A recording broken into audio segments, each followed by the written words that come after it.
Welcome to Chem Talk, Breaking Down the Basics series. Hello everybody, my name is Julian, and today we will be going over redox reactions. Now these are some examples we'll go over in a second, but first, the thing to help us decide who is being oxidized and reduced in the redox reaction, we need to know oxidation numbers. So here on the screen I have pulled up some oxidation number rules. The first and most important rule, the sum of all oxidation numbers in a formula is equal to the total charge of the formula. So right here, NaCl has no charge. So all the sums will add up to 0.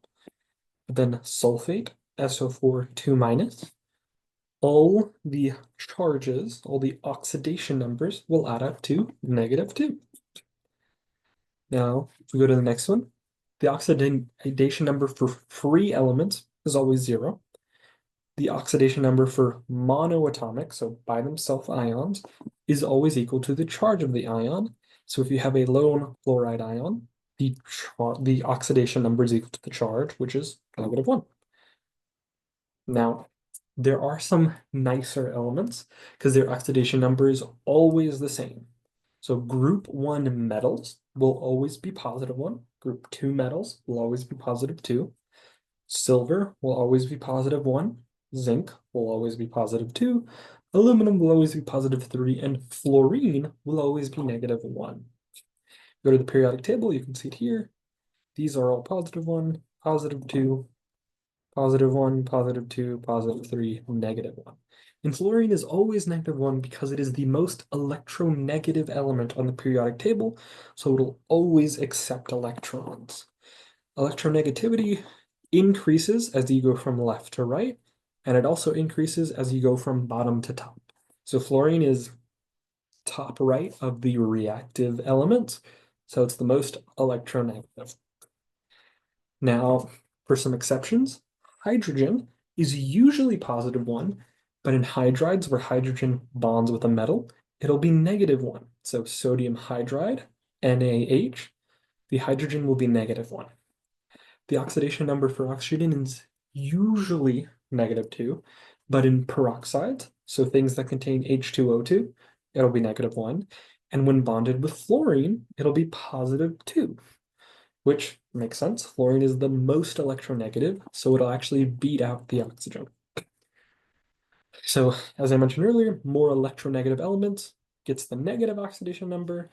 And then in binary formulas with just 2 elements, the oxidation number for group 17, this one right here, is usually -1. These are usually -2, and these are usually -3, as long as it's a non-metal.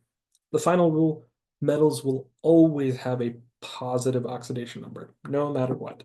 If you somehow have a negative oxidation number for metal, you did something wrong. Now let's go back to the board and do a little bit of practice. So if we look right here, this Fe is by itself, so it has to be a 0. This oxygen by itself, so it has to be a 0. But now they're bonded.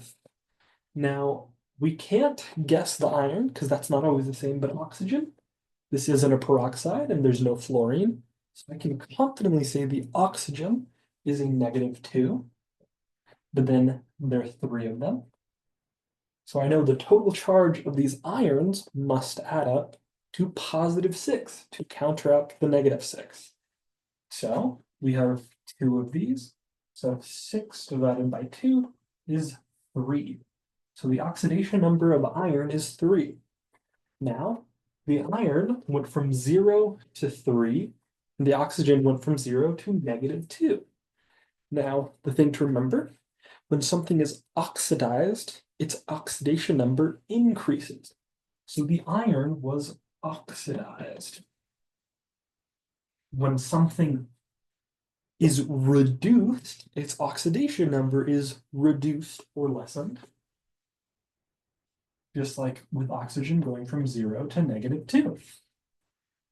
Another way to remember it is oil rig, where oxidation is a loss of electrons, and reduction is a gain of electrons. Oil rig. Here's another one if you want to try practicing on your own. Good luck, and thanks for watching. That's a wrap for today's episode of Chem Talk, Breaking Down the Basics series. Thanks for watching. If you enjoyed this video, don't forget to hit that subscribe button. Until next time, keep learning, stay curious, and we'll see you in the next Chem Talk, Breaking Down the Basics episode.